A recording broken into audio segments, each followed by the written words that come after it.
அனைவருக்கும் வணக்கம். TN spark புத்தகத்தில் கிளாஸ் 9ல் சாப்டர் 8-9ல் இருக்கிற செயல்பாடுகளை ஜியோஜிப்ராவில் எப்படி செய்யறது அப்படின்றத பற்றி தான் இந்த வீடியோவில் நம்ம பார்க்க போகிறோம். இதுக்கு முன்னாடி நம்ம 6th, 7th, 8th 3 வகுப்புகளுக்கும் ஜியோஜிப்ரா புத்தகத்தில் உள்ள அனைத்து செயல்பாடுகளையும் நம்ம ஜியோஜிப்ராவில் ஆக்டிவிட்டீஸாக செஞ்சுருக்கிறோம். அந்த வீடியோஸ் எல்லாம் நான் டிஸ்கிரிப்ஷன் பாக்ஸில் கொடுக்குறேன். அதெல்லாம் பார்த்து முடிச்சதுக்கப்புறமா நீங்கள் 9th வரும்போது உங்களுக்கு ஒரு கண்டினியூட்டி இருக்கும். இந்த வீடியோக்குள்ளே நம்ம போகலாம். இதில் நம்ம பார்க்க போகிறது என்னென்ன அப்படின்னு பார்த்தோம் அப்படின்னா, கிளாஸ் 9ல் சாப்டர் 8ல் புள்ளிகளை உள்ளீடு செய்தல், இன்புட் பாயிண்ட்ஸ், கோடு வரைதல், டிரா லைன்ஸ், வெட்டு புள்ளியை கண்டறிதல், ஃபைண்ட் இன்டர்செக்ஷன் அப்படின்ற இந்த 3 கான்செப்டை நம்ம ஜியோஜிப்ராவில் பார்க்க போகிறோம். இந்த புள்ளிகளை உள்ளீடு செய்தல், பாயிண்ட் அப்படின்னு சொன்ன உடனேயே நம்ம 6ஆம் வகுப்புல இந்த டிஎன் ஸ்பார்க் புத்தகத்தில் இருக்கிற விஷயத்தை நம்ம மாணவர்களுக்கு ஜியோஜிப்ராவில் சொல்லி கொடுத்துருப்போம். அதற்கும் இதற்கும் நிறைய வித்தியாசங்கள் உள்ளது. இங்கு உள்ளீடு செய்து புள்ளிகளை எவ்வாறு குறிக்கிறது என்பதை பற்றி பார்ப்போம்.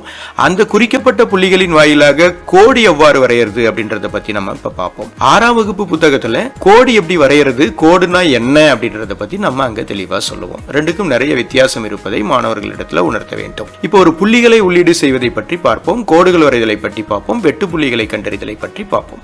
அதற்கு நம்ம ஜியோஜிப்ராவுடைய இன்டர்ஃபேஸ்க்கு போறோம். இப்போ ஸ்கிரீன்ல நம்ம ஜியோஜிப்ராவுடைய இந்த இன்டர்ஃபேஸை நம்ம பார்க்க முடியுது.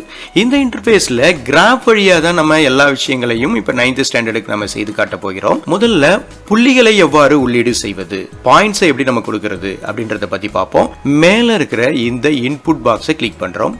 இந்த இன்புட் பாக்ஸ்ல இப்ப நம்ம பாயிண்ட்டை உள்ளீடு செய்ய முடியும். உதாரணமாக நான் 4,5 அப்படின்னு கொடுக்கிறேன். புள்ளிகளை நம்ம உள்ளீடு செய்யறதுக்கு முதல்ல வித்தின் பிராக்கெட்ல இதை நம்ம கொடுக்கணும். பிராக்கெட்டை ஓபன் பண்றேன். இதுல 4,5 அப்படின்னு கொடுக்கும் பொழுது இங்க பாத்தீங்கன்னா உங்களுக்கு அந்த 4,5 ஃபிக்ஸ் ஆயிருக்கும். இந்த பாயிண்ட் தான் 4,5.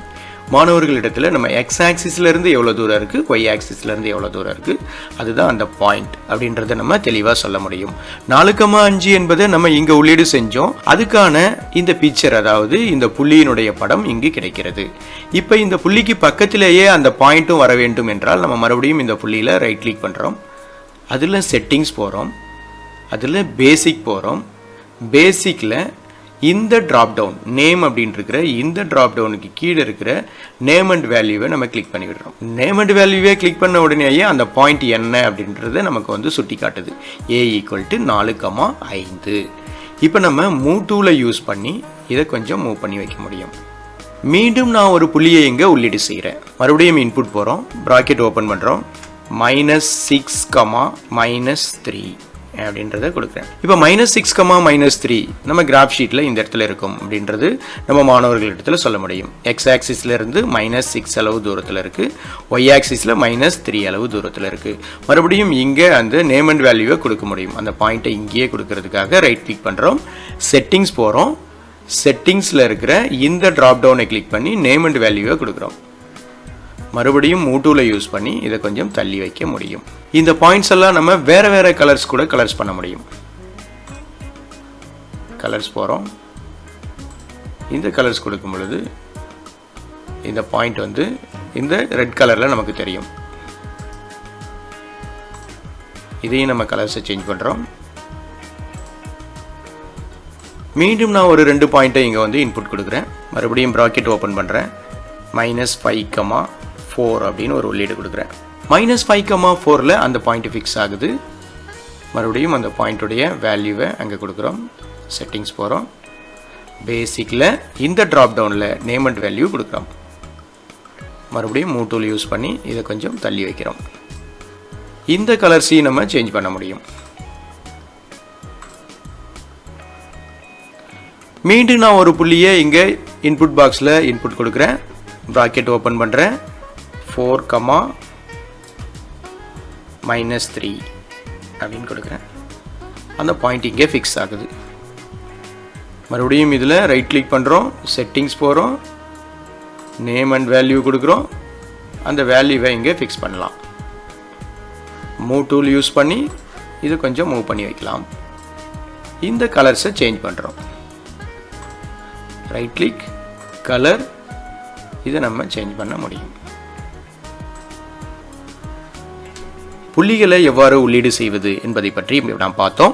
புள்ளிகளை இணைத்து ஒரு கோடு எவ்வாறு வரைவது அப்படின்றத இப்போ பார்க்கலாம். கோடு வரைகிறதுக்காக நான் லைன் டூலுக்கு போகிறேன். லைன் டூலில் லைன் அப்படின்னு இருக்கிற அந்த ஆப்ஷனை கிளிக் பண்ணுறேன்.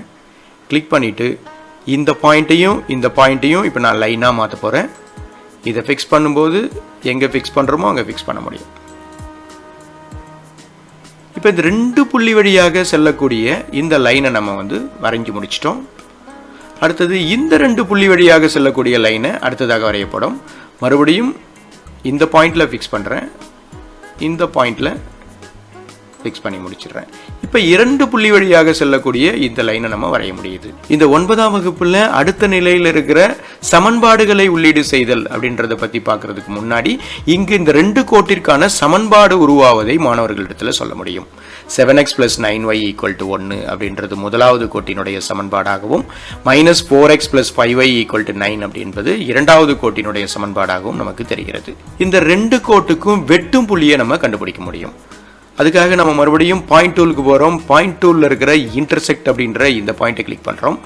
முதலாவது கோட்டை நான் லெஃப்ட் கிளிக் பண்ணும்போது அது ஹைலைட் ஆகும். அதையும் ரெண்டாவது கோட்டை மறுபடியும் நான் லெஃப்ட் கிளிக் பண்ணும் பொழுது 2 கோடும் வெட்டி கொள்ளக்கூடிய இந்த புள்ளி E நமக்கு தெரிகிறது. மறுபடியும் மூவ் டூலை யூஸ் பண்ணி இந்த ஈயை கொஞ்சம் தள்ளி வைக்க முடியும். வகுப்பறையில் மாணவர்களிடத்தில் இந்த கான்செப்டை நம்ம நடத்தும் பொழுது கொஞ்சம் கலர்ஃபுல்லாக மாற்றி மாணவர்களிடத்தில் நடத்தும் பொழுது எளிமையாக புரியும். மறுபடியும் இந்த கோட்டுக்கான கலர்ஸை நான் சேஞ்ச் பண்ணுறேன்.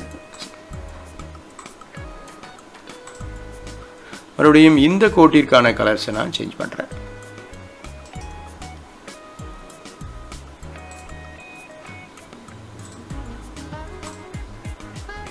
இந்த 2 கோடுகளும் வெட்டக்கூடிய இந்த புள்ளி ஈயை நேம் அண்ட் வேல்யூவில் நம்ம ஃபிக்ஸ் பண்ணுறோம்.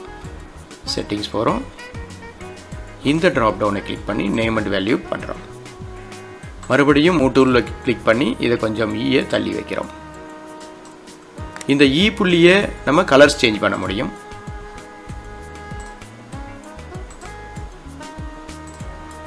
முதல்ல நம்ம 4 புள்ளிகளை உள்ளீடு செஞ்சு 4 புள்ளிகளை ஃபிக்ஸ் பண்ணணும்.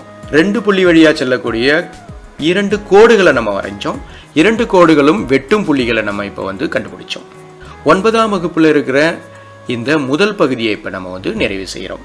சேனலை சப்ஸ்கிரைப் பண்ணாதவங்க உடனடியாக சப்ஸ்கிரைப் பண்ணி வச்சுக்கோங்க. ஃப்ரெண்ட்ஸுக்கும் ஷேர் பண்ணுங்கள். இப்போ நம்ம செய்து முடிக்கப்பட்ட இந்த செயல்பாடுகளை நம்ம எப்படி சேவ் பண்ணுறது அப்படின்றத பார்ப்போம்.